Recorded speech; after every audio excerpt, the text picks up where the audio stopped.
Le damos gracias a nuestros hermanos de la alabanza. Si me acompañan, hermanos, vamos a orar por la clase de los niños, por los diezmos y por la palabra de Dios que nos trae el pastor en este día. Por favor. Amado y santo Señor, te damos gracias por la clase de los niños, porque están aprendiendo de tu palabra desde esta temprana edad, Señor. Te damos gracias por los hermanos que preparan su clase para sembrar la palabra de Dios en estos niños desde esta edad, Señor, para que crezcan en tu palabra y que sean nada más siguiendo tu camino. Te damos gracias, Señor, por los diezmos de todos los hermanos que dan conforme a su corazón, Señor. Te pedimos que bendiga sus alacenas y sus sueldos, Señor, para que les alcance siempre, Señor. Te damos gracias, Señor, también por la palabra de Dios en este día que le das al pastor para darnos a nosotros y que entre en nuestra mente y en nuestro corazón, Señor. Te pedimos que sea el Espíritu Santo hablando a través de él, Señor, para que la palabra que nos des llegue a nosotros y no se vaya vacía, Señor. Te damos gracias por el inicio de este servicio y te damos gracias, Señor, por la palabra, Señor. Te damos gracias, Señor, por todo, en el nombre precioso de tu amado Hijo, nuestro Señor Jesucristo. Amén.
Bueno, muy buenos días, hermanos, Dios les bendiga.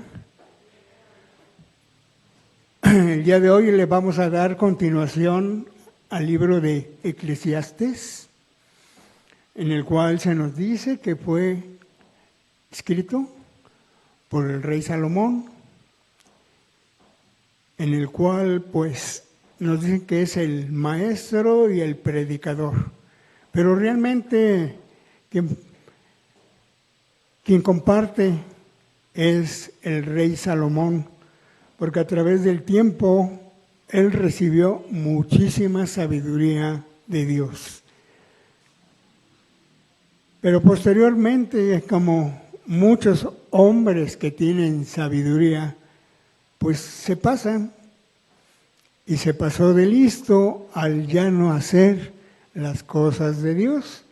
Y así nos pasa a muchos hombres cuando nos sentimos sabios y conocedores. Yo me acuerdo que cuando eres joven y te encuentras con una persona ya adulta, se nos dice que tiene mucha experiencia. Y muchos nos dicen, no, es que yo tengo mucha experiencia en todo. Bueno, pues gracias a Dios que Dios les da la experiencia.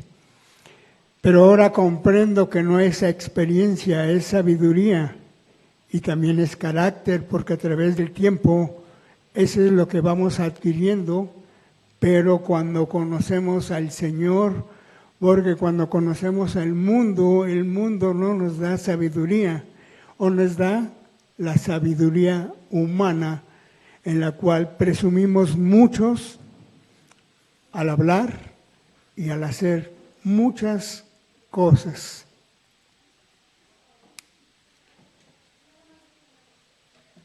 Y pues igualmente le doy gracias al Señor porque me permite confrontarme y también así poder compartir su palabra con ustedes, en el cual vamos a iniciar con la lectura Eclesiastés 1 del 12 al 18.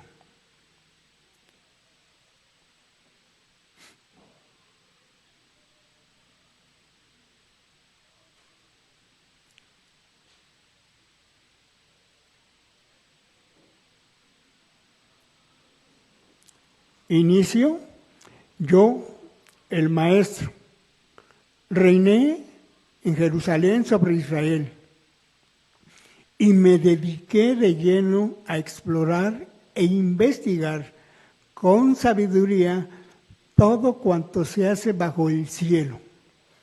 Penosa tarea ha impuesto Dios al género humano para abrumarlo con ella. Y he observado todo cuanto se hace en esta vida y todo ello es absurdo, es correr tras el viento. Ni se puede enderezar lo torcido, ni se puede contar lo que falta.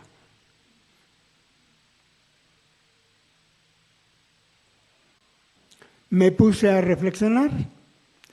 Aquí me tienen engrandecido y con más sabiduría que todos mis antecesores en Jerusalén. Y habiendo experimentado abundante sabiduría y conocimiento, me he dedicado de lleno a la comprensión de la sabiduría y hasta conozco la necedad y la insensatez. Pero aún esto es querer alcanzar el viento.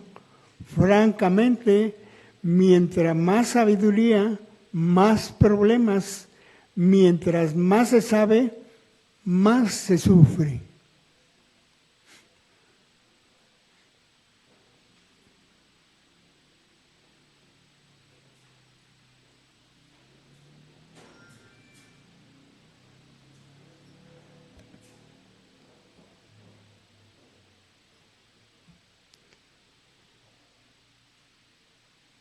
Eclesiastés comienza afirmando que todo es vanidad y termina con la misma declaración.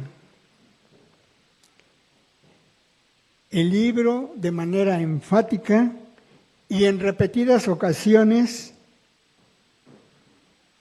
que todo carece de sentido, sin un enfoque adecuado en Dios. Eclesiastés revela la necesidad de temer a Dios en un mundo caído y frecuentemente confuso y frustrante. Las personas buscan un significado duradero, pero sin importar cuán grandes sean sus logros, no pueden lograr el significado que desean. Según el libro, lo que estropea la vida es el intento de sacarle más provecho. Provecho al trabajo, al placer, al dinero, a la comida o al conocimiento. De lo que la vida misma puede proporcionar. Esto no es satisfactorio y conduce al cansancio. Por lo que el libro comienza y termina con la exclamación, todo es vanidad. Este estribillo se repite a lo largo de todo el libro. No importa cuán sabio, rico o exitoso sea alguien, sin Dios no puede encontrarle significado. Perdón, hermanos. Significado a la vida. En Eclesiastés, el hecho de que todo sea vanidad debería impulsar a todos a temer a Dios, cuya obra perdura para siempre.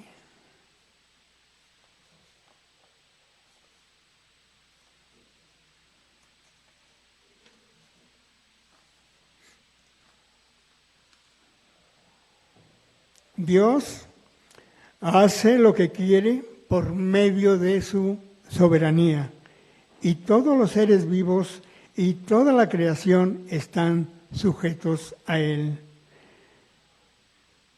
En lugar de esforzarnos en intentos inútiles de encontrar significado en nuestros propios términos, debemos comprender que lo verdaderamente significado significativo está en deleitarnos en el Señor, en sus dones, en su gracia, en su amor, en su misericordia y en estar contentos con lo poco que la vida tiene para ofrecer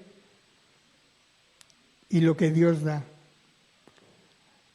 A las personas les gustaría hacer algo nuevo, ser recordadas por su contribución significativa al mundo. Anhelan y se esfuerzan por lograr un significado duradero, pero no pueden alcanzarlo. Nuestros esfuerzos se comparan con luchar contra el viento. Son intentos de alcanzar la inmortalidad que fracasan de manera inevitable. Uno no puede atrapar el viento. Está aquí en un minuto y al siguiente se va. Tan fugaz como la vida humana.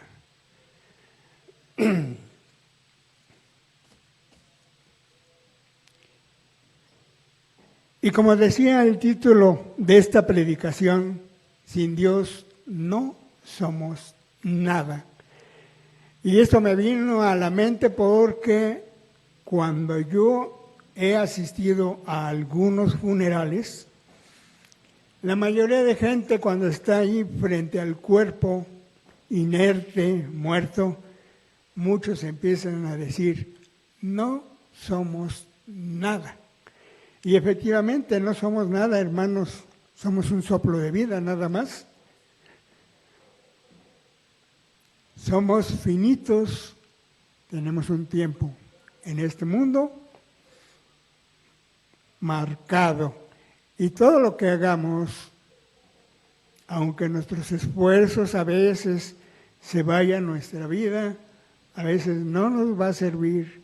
Por eso la misma Biblia nos dice que no hagamos riquezas en este mundo, sino más bien que hagamos la riqueza de lo que viene de arriba y no de lo de abajo.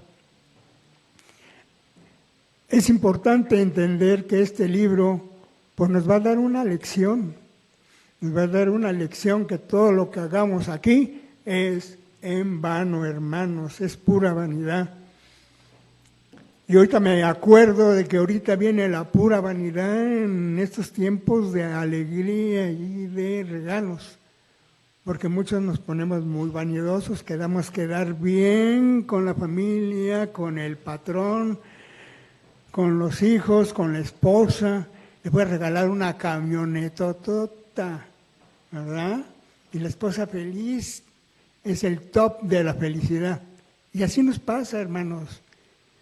A muchos se nos abre el corazón, abrimos la chequera, la cartera y comenzamos a sacar, dinero.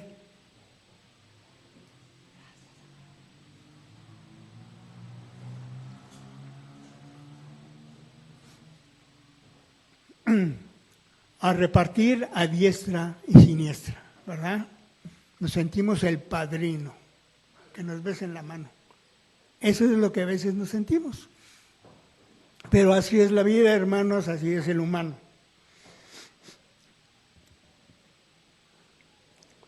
Continúo. Eclesiastés 1:13. No, perdón, no es 1:13.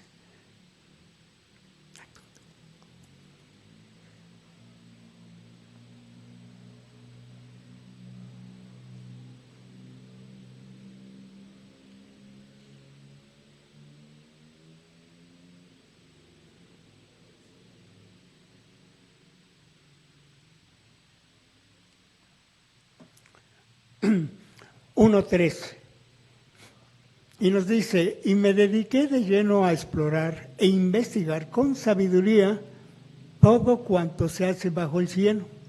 Penosa tarea ha impuesto Dios al género humano para abrumarlo con ella. El rey Salomón dedicó gran parte de su vida a buscar la sabiduría y a entender el propósito de la vida bajo el sol. Se nos anima a seguir buscando conocimiento y sabiduría, tanto en lo secular como en lo espiritual. Se nos invita a tener una mente abierta y a ser curiosos sobre el mundo que nos rodea, buscando siempre la verdad y la sabiduría que nos acerquen a una vida plena y satisfactoria. En la Biblia es un tema recurrente y nos anima a buscar sabiduría y el entendimiento como si fueran tesoros escondidos. La sabiduría es vista como un don de Dios. Se nos invita constantemente a buscarla y aplicarla a nuestra vida cotidiana para que podamos vivir de acuerdo a la voluntad de Dios.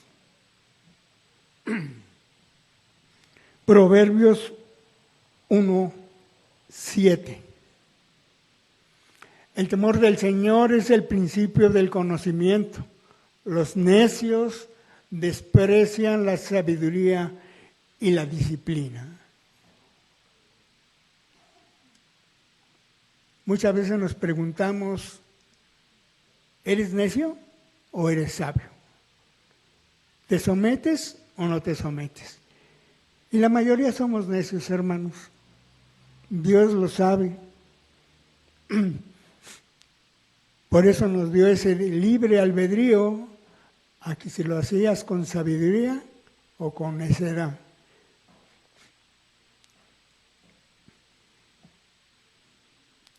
La búsqueda no siempre es fácil.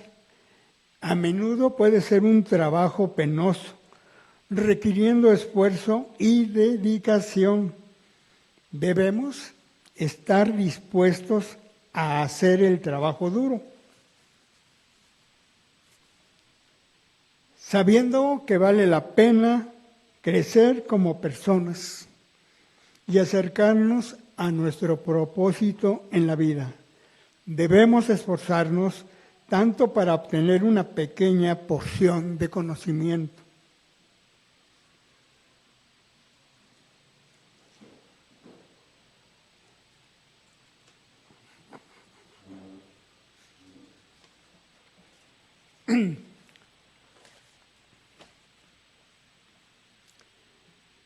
La disciplina es la herramienta en las manos de Dios para apartarnos del pecado, para aprender a amarlo, a temer y a conocerlo. Aceptemos la disciplina que nos da nuestro Dios y verlo como parte de su bondad, como un padre que ama a su hijo, para que cuando vengan las pruebas difíciles alcancemos la sabiduría y el conocimiento necesario por medio de la fe que es en Cristo Jesús.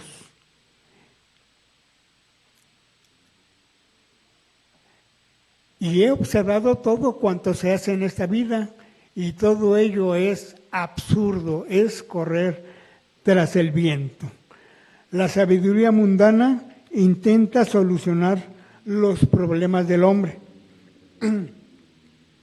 pero solo los agrava. Promete respuestas, pero no la ofrece. Un ejemplo común de nuestra época es la sabiduría de la educación. Hay quienes creen que la respuesta a los problemas del hombre es la educación. Pocos dudan de que la educación pueda ser muy beneficiosa, pero la educación por sí sola no puede cambiar al mundo. Hermanos, no necesitamos que todos sean más inteligentes.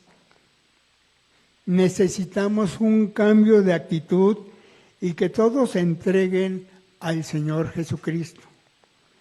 Necesitamos que el Espíritu Santo regenere nuestros corazones orgullosos para que encontremos satisfacción en el Señor y podamos ser siervos útiles. Cuando tratamos de encontrar en vano la felicidad y significado en las cosas mundanas, terminamos siendo necios, despreciando la sabiduría que viene de arriba y la disciplina de Dios. Solo Dios puede solucionar el problema de llenar el vacío que tenemos en nuestras vidas y que la verdadera felicidad no se encuentra en posesiones materiales o en un éxito mundano. La verdadera felicidad, hermanos, es recibir al Señor Jesucristo, tener una relación con Él y encontrar el amor, la paz y la tranquilidad en tu corazón y el propósito que buscamos para nuestra vida. Hermanos, sabemos muchas veces que aunque tengas todo el dinero del mundo, eso no va a llenar tu espíritu.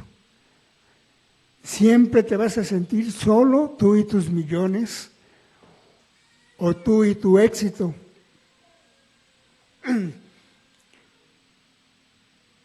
Hay mucha gente que,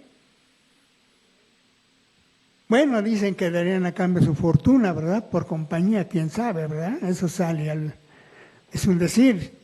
Pero a lo mejor ya cuando vea que ya está en la calle, pues va a decir no, ¿verdad?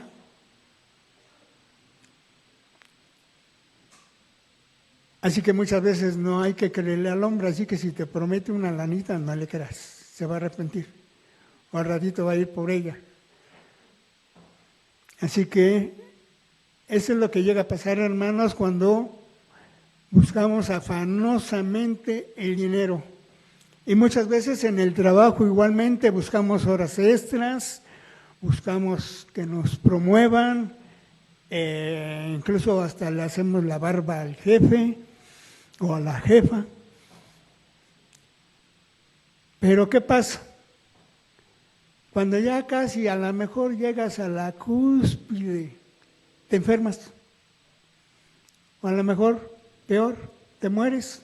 ¿Y de qué te sirvió todo eso que hiciste en toda tu vida? Y ahorita me acuerdo porque me decían, ya pensiónese, señor Alejandro. Sí, ya pensiónese, porque sé que muchos cuando se pensionan, al poco tiempo se mueren.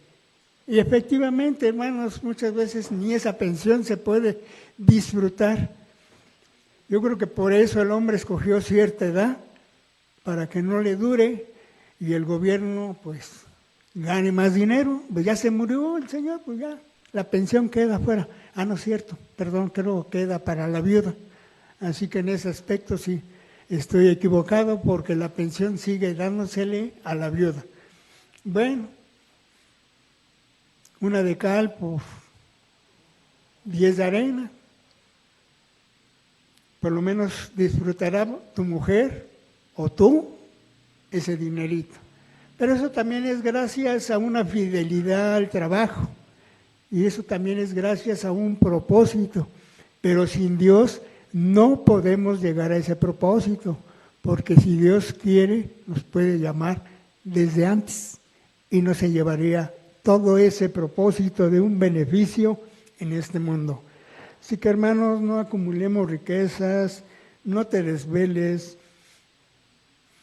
no te malpases de comida, porque todo eso a la larga te va a afectar tu cuerpo. Y si afecta tu cuerpo, también va a afectar tu espíritu. ¿Sí? Vas a quedar débil, no vas a poder participar y ser un siervo del Señor aquí en su iglesia.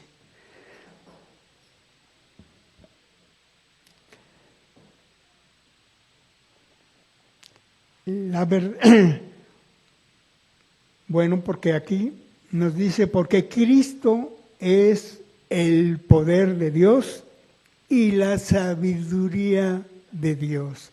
Amén, hermanos.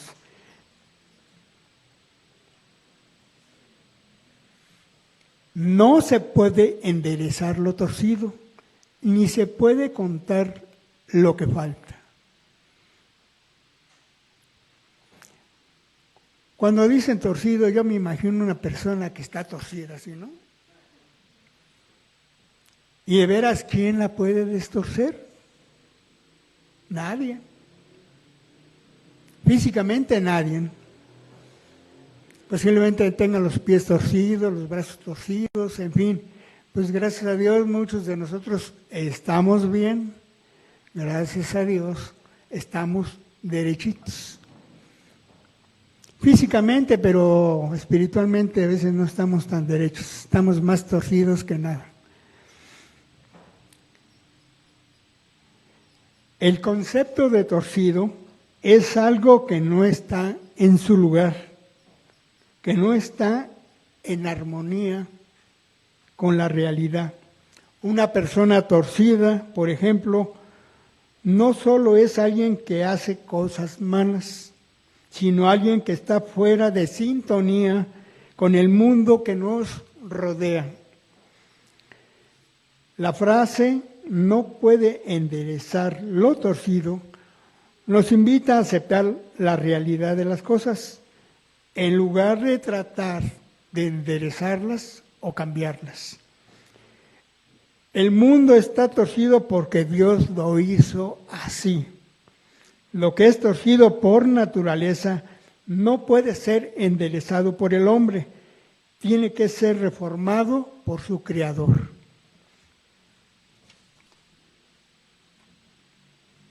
No hay pecador demasiado torcido como para no tener esperanza en Dios. Hay un dicho muy popular que dice: árbol que nace torcido, nunca su tronco endereza. ¿Verdad o ficción? Este dicho popular nos explica que es muy difícil cambiar las costumbres o hábitos de las personas. La palabra de Dios nos enseña que nacemos con pecado, heredamos una naturaleza pecaminosa de Adán, la cual nos mantiene esclavizados. Pero si aceptamos al Señor Jesucristo, podemos nacer de nuevo y ser libres del poder del pecado y de la muerte por medio de su palabra. Dios es el único que puede cambiar, transformar y renovar nuestra forma de pensar y enderezar lo torcido. Así como el alfarero moldea el barro, haciendo una vasija útil y perfecta, su palabra va dando forma día tras día. Romanos 9:21. ¿No tiene derecho el alfarero de hacer del mismo barro unas vasijas para usos especiales y otras para fines ordinarios?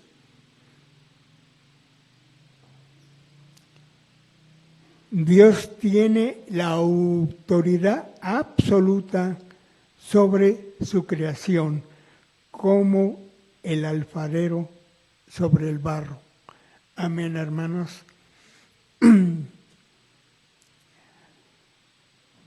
Así que, ¿quién es el único que nos puede enderezar? Dios.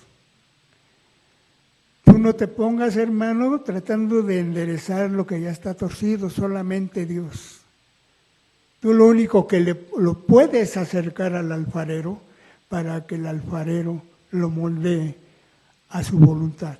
Tú no lo puedes hacer, hermano, porque hay muchos que se han sentido frustrados porque los han rechazado.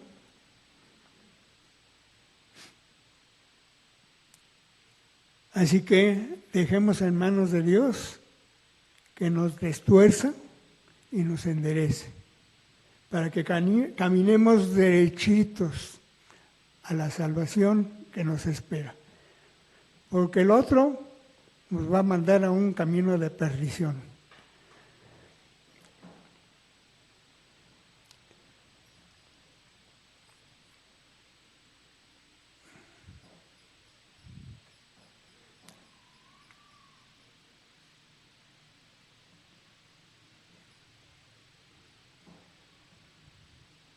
Me he dedicado de lleno a la comprensión de la sabiduría y hasta conozco la necedad y la insensatez, pero aún esto es querer alcanzar al viento.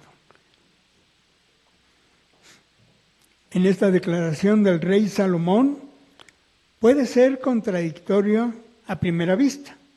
¿No se supone que la sabiduría es una virtud? ¿No es el conocimiento un camino hacia la iluminación y la realización? Estas reflexiones apuntan a las limitaciones de la sabiduría humana. Muchas personas buscan el conocimiento y la sabiduría profundamente y se encuentran lidiando con las mismas molestias y dolores.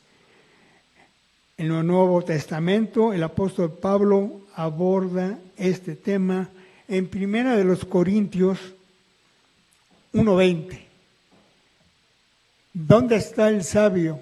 ¿Dónde el erudito? ¿Dónde el filósofo de esta época? ¿No ha convertido Dios en locura la sabiduría de este mundo? Pues la locura de Dios es más sabia que la sabiduría humana y la debilidad de Dios es más fuerte que la fuerza humana.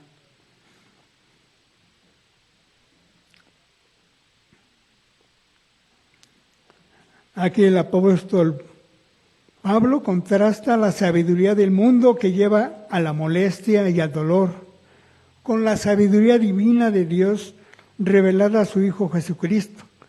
La sabiduría de la cruz, aunque puede parecer necedad para el mundo, ofrece verdadera vida y paz. Esta sabiduría divina trasciende la comprensión humana y proporciona una base para la esperanza y la alegría de nuestro corazón. Sin embargo, también nos señala hacia una sabiduría mayor, con propósito, que se encuentra en una relación con Dios.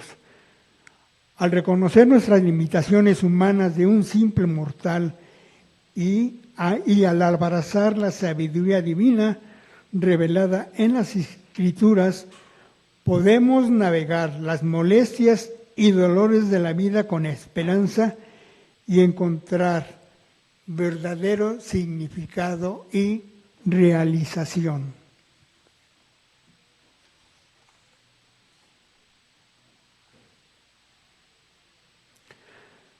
Las reflexiones que nos da el rey Salomón nos lleva a una dependencia más profunda de Dios, quien es fuente de toda sabiduría y conocimiento.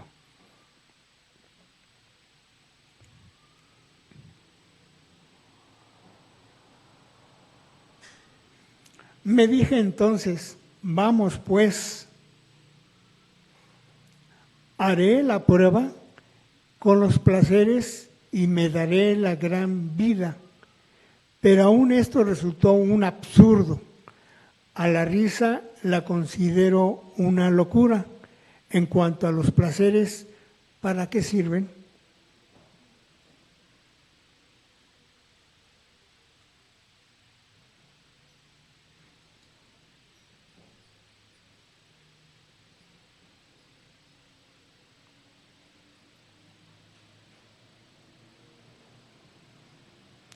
Continúo con la misma lectura, Eclesiastés 2:3. Quise luego hacer la prueba de entregarme al vino. Si bien mi mente estaba bajo el control de la sabiduría y de aferrarme a la necedad, hasta ver qué de bueno le encuentra el hombre a lo que hace bajo el cielo durante los contados días de su vida. Realicé grandes obras. Me construí casas, me planté viñedos, cultivé mis propios huertos y jardines y en ellos planté toda clase de árboles frutales. También me construí aljibes para irrigar los muchos árboles que allí crecían. Me hice de esclavos y esclavas y tuve criados y mucho más ganado vacuno y lanar que todos los que me predecieron en Jerusalén. Amontoné oro y plata y tesoros que fueron de reyes y provincias. Me hice de cantores y cantores y cantoras y disfruté de los deleites de los hombres. Formé mi propio harén. Me engrandecí en gran manera, más que todos los que me precedieron en Jerusalén. Además, la sabiduría permanecía conmigo. No le negué a mis ojos ningún deseo, ni a mi corazón privé de placeres alguno, sino que disfruto de todos mis afanes. Solo eso saqué de tanto afanarme.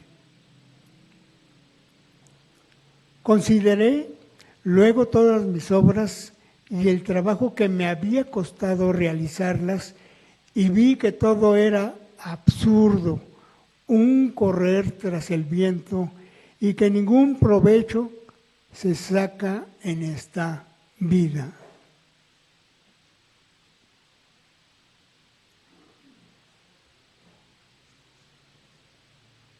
Me dije entonces, vamos, pues, haré la prueba con los placeres y me daré la gran vida, pero aún esto resultó un absurdo.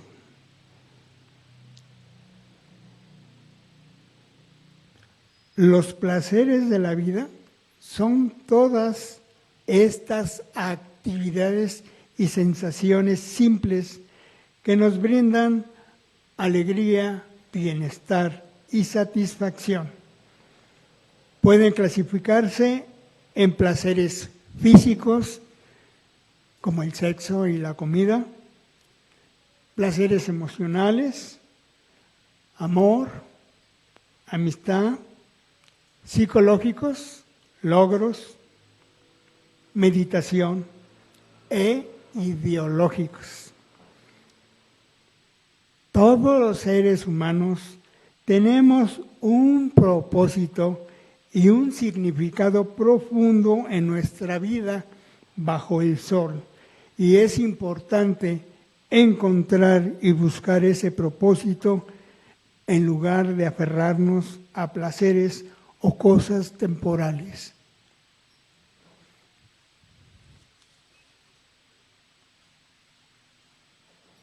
No todo se trata de gratificación instantánea y placer efímero.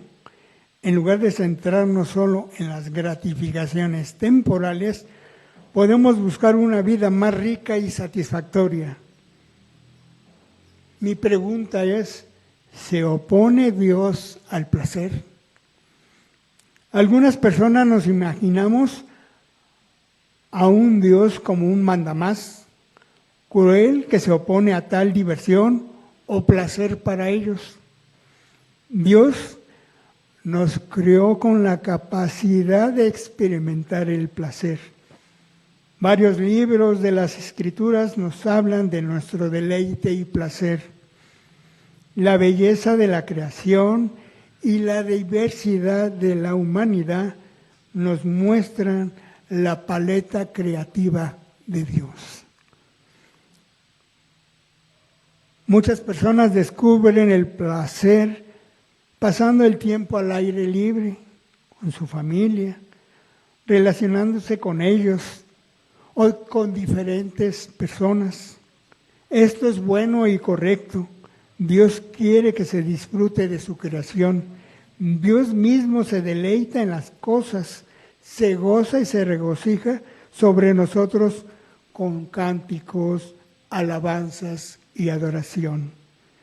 Sofonías 3:17, porque el Señor tu Dios está en medio de ti, como guerrero victorioso, se deleitará en ti con gozo, te renovará con su amor, se alegrará por ti con cantos. Respecto al cuerpo humano, revela que el placer es parte de su plan. Los órganos sensoriales son la prueba que Dios no se opone al placer, porque el sabor de la comida es tan bueno y deliciosa.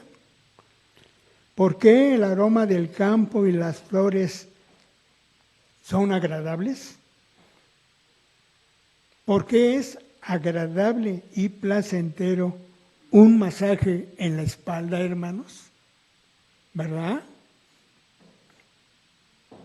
Ahí vámonos al spa.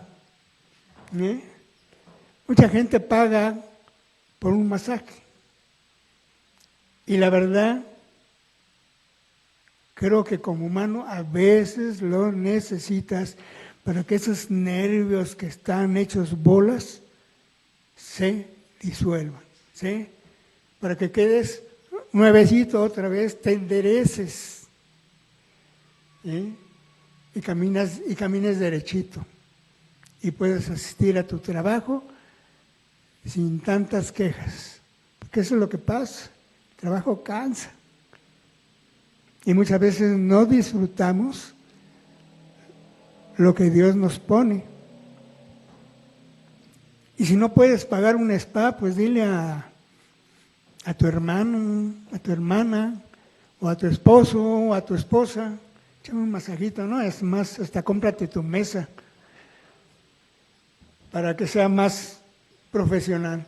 Pero sí, hermanos, es importante disfrutar lo que nuestro cuerpo siente. La comida, otra cosa que nos da placer, sobre todo cuando estamos bien hambrientos, que no hemos comido, como en la mañana, unos chilaquilitos en un bolillito, un café negro de la olla con canela. Son cosas agradables al cuerpo. El cuerpo no las rechaza, sino al contrario. A veces queremos más en abundancia y eso sí ya es pasarse también, ¿verdad? Así que hermanos, aprovechemos, porque Dios lo quiso de esa manera. El placer fue idea de Dios, pero nos advierte contra el amor al placer que desplaza a Dios. La lujuria, el amor al dinero y los placeres desmedidos que llevan a la vanidad o a la destrucción. Yo no lo quería decir, pero lo tengo que decir. La vanidad, en la mujer hay mucha vanidad. Hay muchas mujeres, incluso ya hombres, en que se hacen cirugía plástica. Se aumentan, se quitan, se ponen, en fin.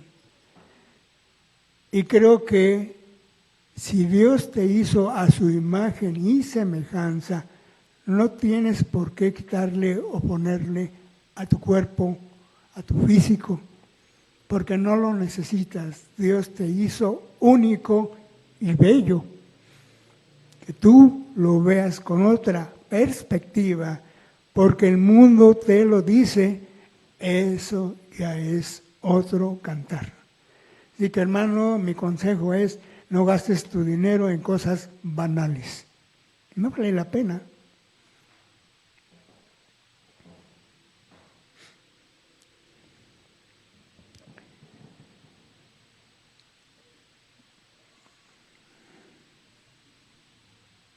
No seremos decepcionados para aquellos que buscan a Dios y su justicia divina. Dios tiene reservado placeres eternos. Amén. Salmo 16:11 nos dice, me has dado a conocer el camino de la vida, me llenarás de alegría en tu presencia y de dicha eterna a tu derecha.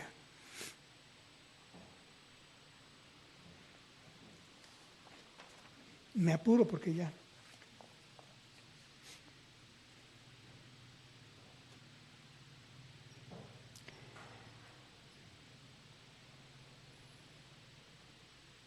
Quise luego hacer la prueba de entregarme al vino.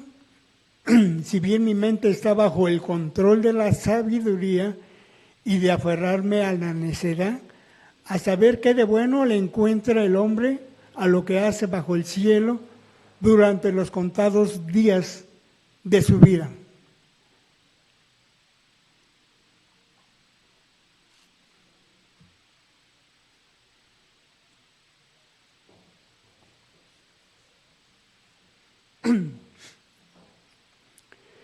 La riqueza y la comodidad no crean un ambiente de satisfacción. La comida, el vino y el placer te dejan vacío. El éxito vocacional y los logros intelectuales no llenan esa carencia. Aún después de que estos y todos los otros deseos son cumplidos, la vida es sombría si vivimos separados de Cristo. Cristo no vino al mundo para hacer que la vida de los humanos fuera cómoda y soportable. Cristo vino para que tengan vida y la tengan en abundancia. Él debe ser nuestro mayor placer y nuestro mayor tesoro, o nuestras almas sentirán la vanidad de las cosas creadas. Gálatas 5, 24, 26. Los que son de Cristo Jesús han crucificado la naturaleza pecaminosa con sus pasiones y deseos. Si el Espíritu nos da vida, andemos guiados por el Espíritu. No dejemos que la vanidad nos lleve a irritarnos y a envidiarnos unos a otros.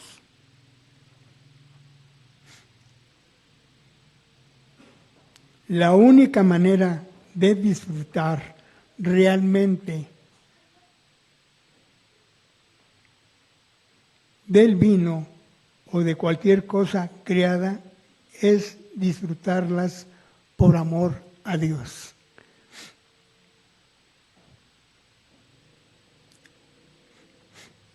Aquí está otra más que dice: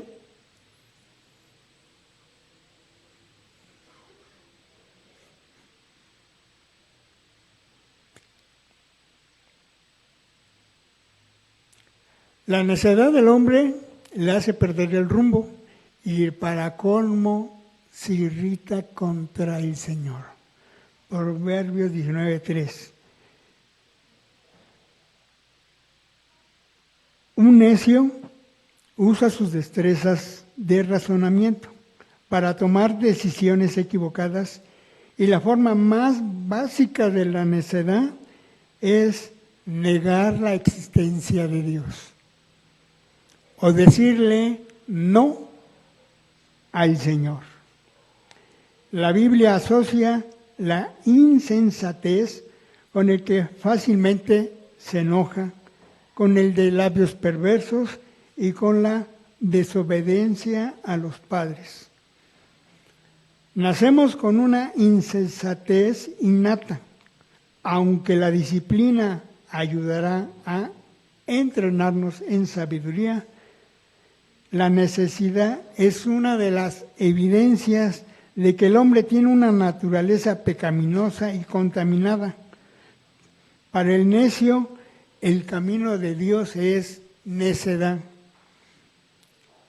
El Evangelio parece ser necedad para los inconversos, porque no tiene sentido para ellos, porque el necio está completamente desincronizado con la sabiduría de Dios.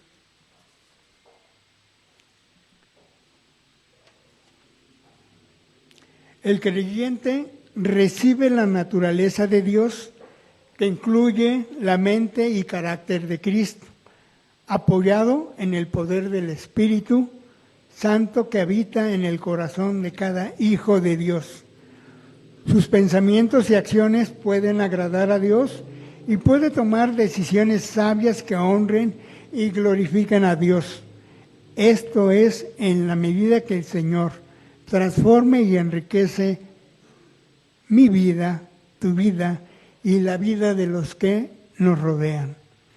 Cuando se trata de nuestro destino eterno, nosotros debemos tomar la decisión de ser necio y rechazar el Evangelio de la salvación, o ser sabio de creer y aceptar el Evangelio de la salvación y comprometer tu vida.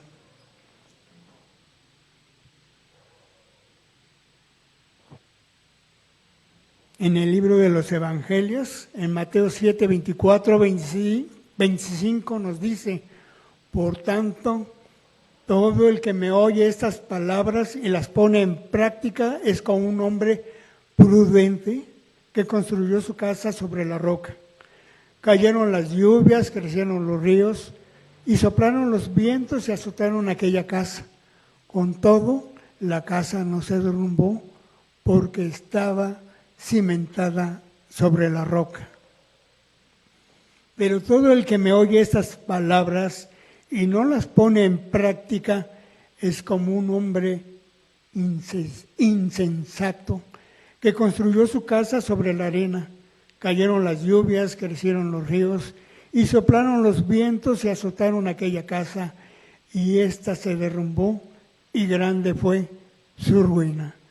Así que, hermanos, en ti está en que tu vida se arruine y lleves igualmente a tu familia a la ruina, a tus hijos, a tu trabajo, todo por tu necedad.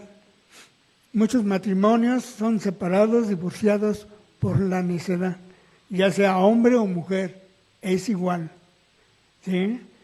Por la necedad de que queremos poner nuestra sabiduría sobre nuestra esposa, nuestros hijos. Pero muchas veces esa sabiduría humana no nos ayuda, hermanos. Sin Dios diríamos, no somos nada, no podemos. Necesitamos poner a Dios delante de nosotros para que nos guíe en este mundo a través de su Espíritu. 2:4. Realicé grandes obras. No voy a enumerarlas, hermanos, porque son muchas cosas que hizo este rey. En la actualidad, muchas personas buscan la felicidad en la acumulación de dinero, de posesiones y del éxito social. Hermanos, ¿esto es lo que realmente nos da felicidad? Las posesiones materiales y el éxito social pueden proporcionar una satisfacción temporal, pero no son la clave de la verdadera felicidad y satisfacción en nuestra vida. Recordemos que nuestras posesiones y riquezas no son parte ya de nuestra identidad. No define quiénes somos. Nuestra felicidad se encuentra en una relación con el Padre y el Hijo, con los hermanos y con uno mismo. Y se trata de disfrutar las pequeñas cosas de la vida.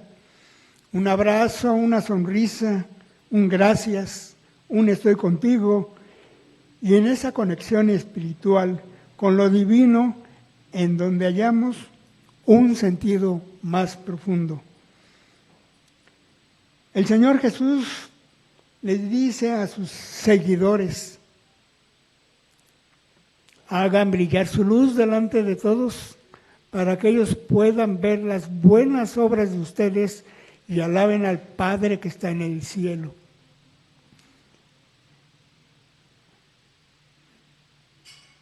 Las buenas obras no producen salvación.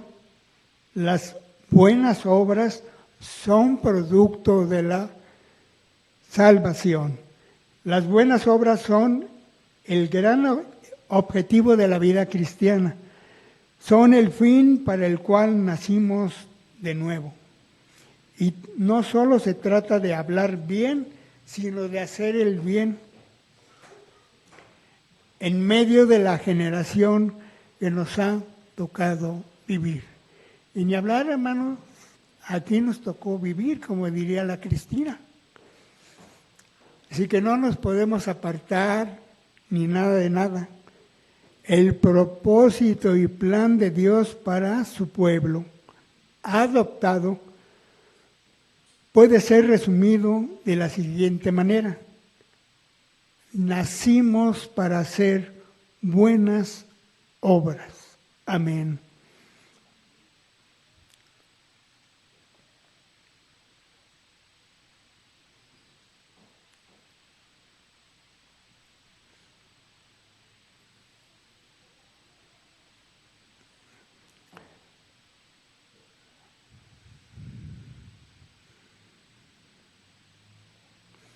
Es que acá tenemos otra versión. Bueno, vamos a poner la versión de Alejandro. Dice 2:11, ¿no es cierto, hermanos? Consideré luego todas mis obras y el trabajo que me había costado realizarlas y vi que todo era absurdo, un correr tras el viento y que ningún provecho se saca en esta vida. El rey Salomón, todo lo que había logrado era temporal y efímero y no podía darle un significado duradero. Incluso sus grandes obras y su esfuerzo eran inútiles y no le daban el placer que él esperaba. Cada vez que conseguía algo, sentía que necesitaba más y más para sentirse satisfecho. La conclusión sobre su búsqueda de sentido en los placeres, riquezas y logros materiales, todo es vanidad y aflicción de espíritu y sin provecho debajo del sol. Una sensación de que es como perseguir el viento, sin satisfacción duradera, porque la vida vivida solo es terrenal, carece de sentido, sin un propósito eterno y trascendente. Demostrando lo inútil de buscar la felicidad en el mundo. Esta es una advertencia contra el placer y el materialismo, mostrando que estas búsquedas, por grandes que sean, siempre dejarán un gran vacío. La verdadera sabiduría que viene de Dios implica reconocer que el sentido de la vida no se encuentra en la acumulación o el placer, sino en una perspectiva que trasciende lo terrenal. La vida del hombre es muy corta sobre la tierra y es como una sombra que se va. Ni la riqueza, ni la pobreza, ni la ciencia del sabio o la ignorancia del necio podrán darnos unos días más de vida. Todo el afán del hombre por amontonar riquezas y materiales, ciencia y sabiduría provoca molestia, y el que añade ciencia añade dolor. Agasajé mi carne con vino, di placer a mis ojos, no aparté de mi corazón alguno, y he aquí todo era vanidad y aflicción de espíritu. Porque un mismo suceso acontecerá al sabio y al necio, la muerte. Y luego de unos años no habrá memoria de ellos. No hay cosa mejor que agradar a Dios, pues Él da sabiduría, ciencia y gozo, y aun las riquezas de los pecadores son para el justo.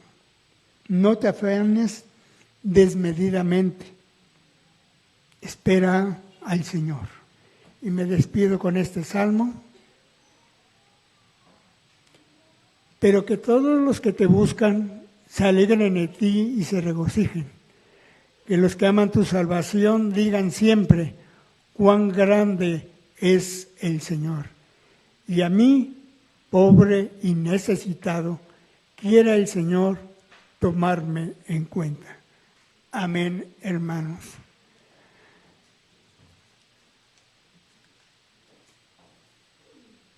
Así que, hermanos, una conclusión. Busquemos a Dios, sus riquezas que están en el cielo. Busquemos su sabiduría y que no nos basemos en nuestra sabiduría humana, porque nos vamos a ir a la perdición. Ese camino recto no lo debemos de dejar. Siempre nuestra mente y nuestro corazón deben de estar enfocados en el Señor Jesucristo, que Él es el único camino a la salvación y a la vida eterna. Gracias, hermanos, y oro por este tiempo que Dios nos ha dado. Dios Padre bendito, pues gracias, Señor, por esta predicación, Señor. Gracias por tu palabra y gracias por conocer más tu voluntad, Señor. Sabemos que dependemos de ti, Señor. Giramos alrededor de ti, Padre. Tú eres el núcleo de nuestra existencia. Sin ti, Padre, no podemos hacer gran cosa en este mundo. Nuestro propósito, nuestra mente debe de estar enfocado en ti a través de la alabanza, a través de la oración y a través de tu palabra, Padre, para que podamos escoger lo bueno, la bendición, y no seamos incrédulos, necios, insensatos. Que eso sabemos no te agrada a ti, mi Señor. Cuídanos, protégenos en todo momento, Padre. Y nuevamente gracias en el nombre bendito de nuestro Señor Jesucristo. Amén.